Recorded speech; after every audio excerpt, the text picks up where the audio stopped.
The Psychology of Money by Morgan Housel. I've had this recommended to me more times than I can count by friends, investing groups, and practically anyone who's into personal finance. So I finally decided to give it a read and see if it lives up to the hype. What makes this book different from other financial books is that it's not about formulas, stock picks, or that one secret trick to get you rich. Instead, it's about how we think about money, our habits, emotions, and beliefs. And honestly, that's what makes or breaks financial success for most people. After reading this book, I walked away with 6 key takeaways that really changed the way I look at money. Let's dive right in. But first, if you're interested in more book reviews, subscribe to my channel. Takeaway number 1, wealth versus being rich. In the book, he talks about being rich and being wealthy. Being rich, he claims, is earning a high income, but being wealthy is about financial freedom. Wealth is what you don't see, the money you've saved, invested, and allowed to grow over time, not what you spend on flashy items. An interesting fact he pointed out is that the average millionaire in the US doesn't drive a luxury car. Instead, they're more likely to own a Ford, Toyota, or Honda.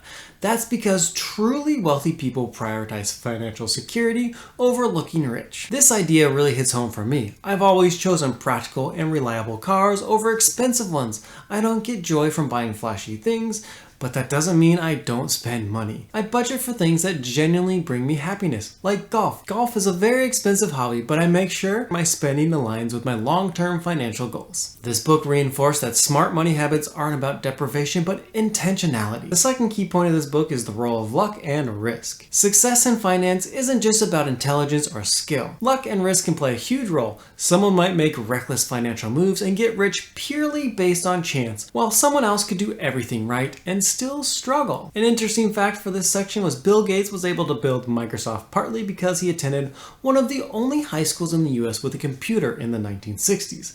Meanwhile, his brilliant childhood friend Kent Evans died in an accident before he could make his mark. This illustrates how luck and risk shape financial success in ways we often don't acknowledge. This takeaway really changed how I view success, both in finance and in life. It's easy to assume that rich people got there solely because of their intelligence or hard work.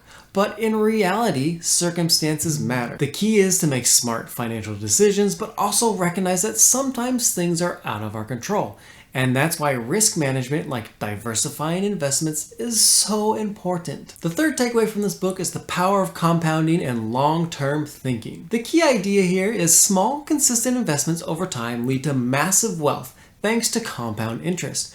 The earlier you start, the bigger the impact. An interesting fact from this section is Warren Buffett is worth over $100 billion, but 90% of his wealth came after he turned 50. He started investing as a kid, which shows that time in the market beats timing the market. My thoughts on this key takeaway is I've been investing for 14 years now, and I can already see the power of compounding working for me.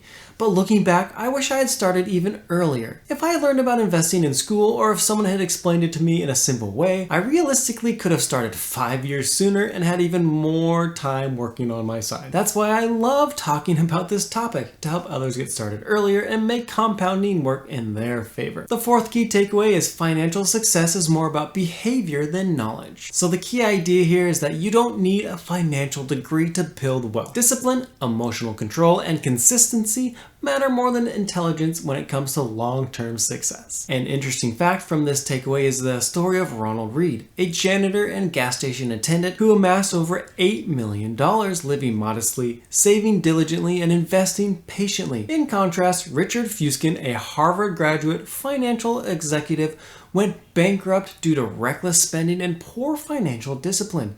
This highlights that financial success is more about behavior, like patience and discipline, than intelligence or knowledge. This lesson stuck with me because when I first started investing, I knew almost nothing. I didn't have a background in finance, but I found simple advice. Invest in low-cost index funds that cover the entire market, stay consistent, and don't panic sell. Over time, that strategy has worked, proving that you don't need to be a genius to build wealth. You just need patience and discipline. Key takeaway 5 is savings rate is more important than income or investment returns. The key idea here is that many people believe that financial success comes from earning more or finding the best investment.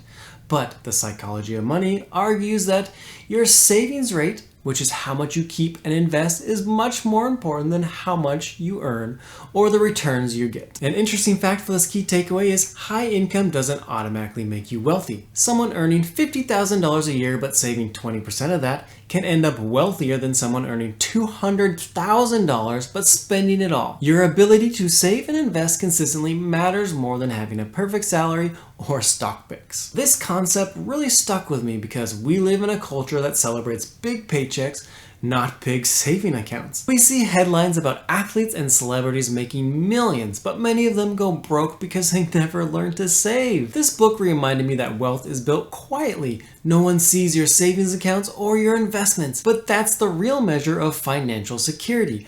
I've always prioritized saving and investing over upgrading my lifestyle, and it has paid off.